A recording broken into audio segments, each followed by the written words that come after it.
माननीय सदस्य सुश्री सयोनी घोष जी। धन्यवाद अध्यक्ष महोदय, आपने मुझे बोलने का मौका दिया। मैं अपनी पार्टी की भी आभारी हूँ फॉर दिस अपॉर्चुनिटी।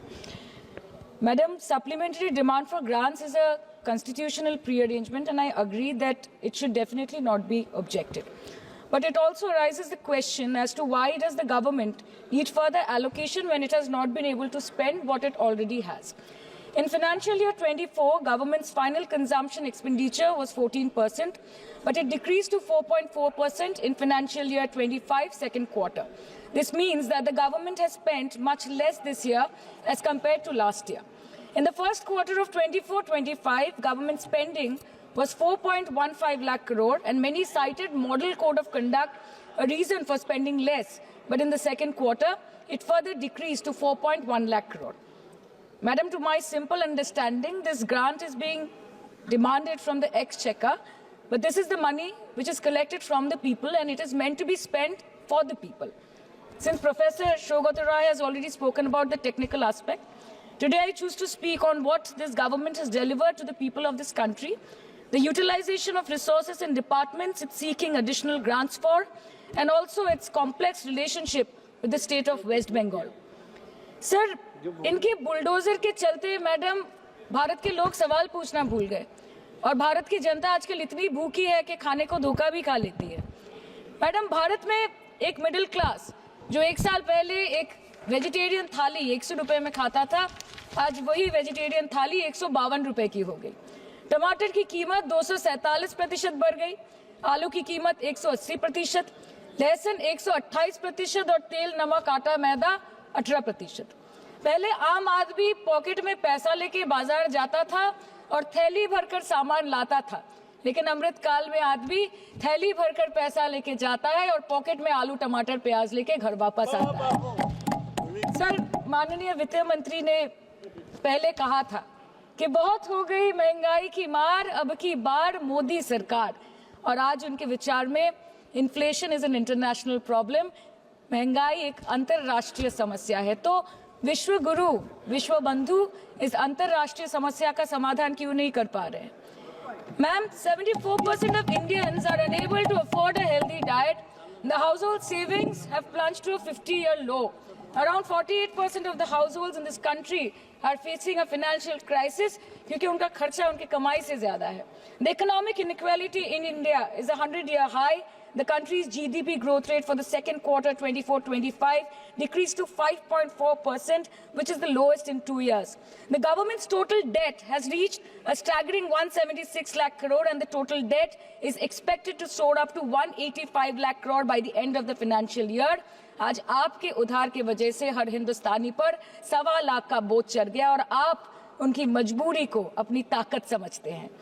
बंगाल में ऑल इंडिया तृणमूल कांग्रेस की प्रदेश युवा अध्यक्ष होने के नाते मुझे हर दिन कई नौजवानों से बात करनी पड़ती है। वो मुझे ये पूछते हैं कि मोदी जी ने हर साल 2 करोड़ नौकरी का वादा किया था, अर्थात 10 साल में 20 करोड़ नौकरी। उन नौकरियों का क्या हुआ, उन वादे का क्या हुआ? मैं बस उन्हें यही कह पाती हूँ कि पत्ते तो झड़ते हैं, उठाता है कोई कोई, वादे तो सभी करते हैं, निभाता है कोई कोई। Ma'am, as per the latest report by CMIE, the unemployment rate has risen to 9.2% in June 2024 as compared to 4.9% in 2013-2014. Female unemployment rate is much higher at 18.5% in June 2024 as compared to 7.7% in 2013-14. Around 37% of working women are unpaid. In rural areas, this figure is at a horrific 43%. प्रधानमंत्री जी बोलते हैं सबका साथ, सबका विकास, सबका विश्वास। अगर ऐसा ही है तो भारत के लोग आज देश छोड़ के क्यों जा रहे हैं? 2018 से लेके 2023 के बीच 6,70,000 भारतीय ने अपनी नागरिकता त्याग दी। सिर्फ 2022 में ये संख्या करीबन 2,25,000 की थी। In 2022 alone, 7,500 high net worth individuals with a net worth of more than 8.3 crore or more left India. नवंबर 2022 से सितंबर 2023 सिर्फ 10 महीने में 96,917 Indians were arrested attempting to cross the United States illegally.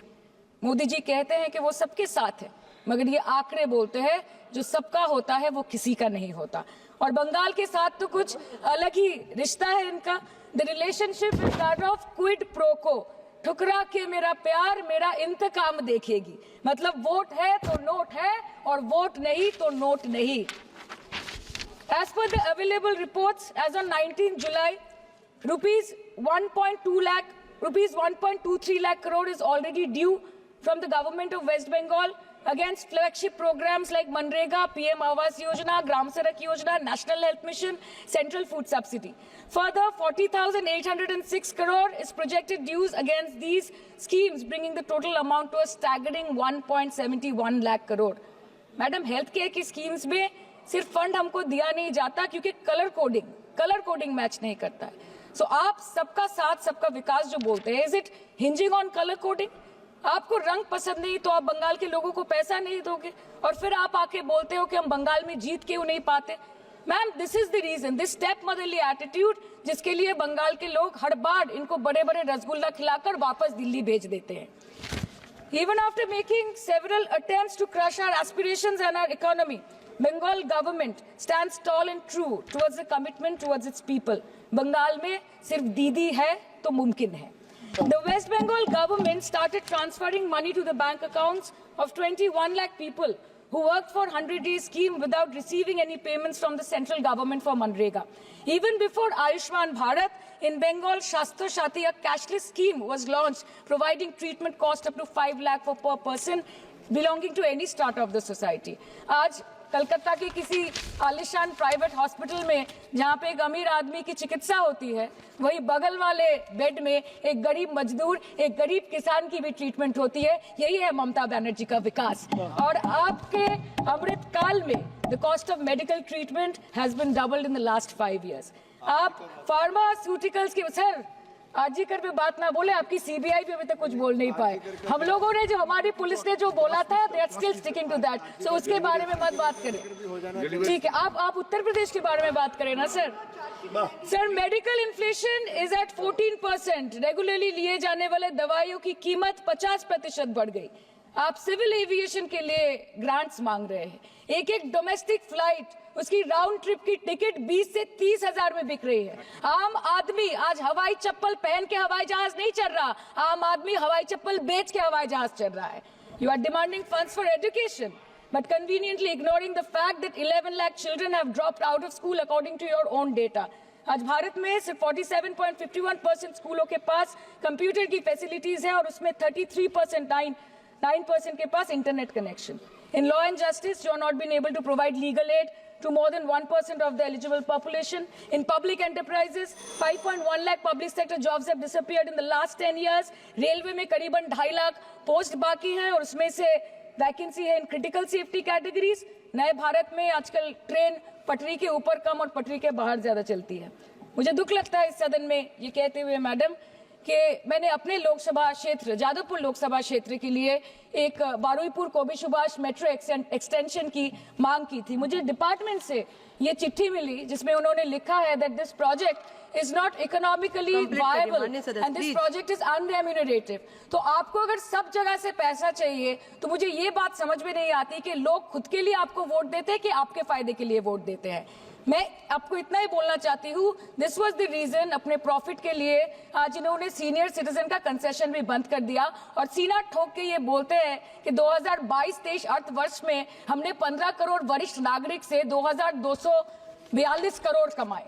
धन्यवाद माननीय सदस्य। मैं 2 बात और बोल के खत्म कर दूंगी कि लोकसभा पे खर्च करके क्या फायदा मैडम, जब यहाँ पे विपक्ष को बोलने का अधिकार ही ना हो। लोकसभा के लिए भी तो ग्रांट मांगा है ना मैम। और अभी सर बोल रहे थे कि बेटी बचाओ बेटी पढ़ाओ, तो 10 साल पहले मोदी जी ने लॉन्च किया था, लेकिन उसके 80% पैसे सिर्फ पब्लिसिटी और मार्केटिंग और एडवर्टाइजमेंट में खर्च कर दिए। आपके उत्तर प्रदेश, मध्य प्रदेश, राजस्थान में ना बेटी को पढ़ा पा रहे और ना बेटी को बचा पा रहे। बंगाल आए और देखिए कि ममता बनर्जी ने विधानसभा में अपराजिता एक्ट में बिल पास किया है, कन्याश्री किया है।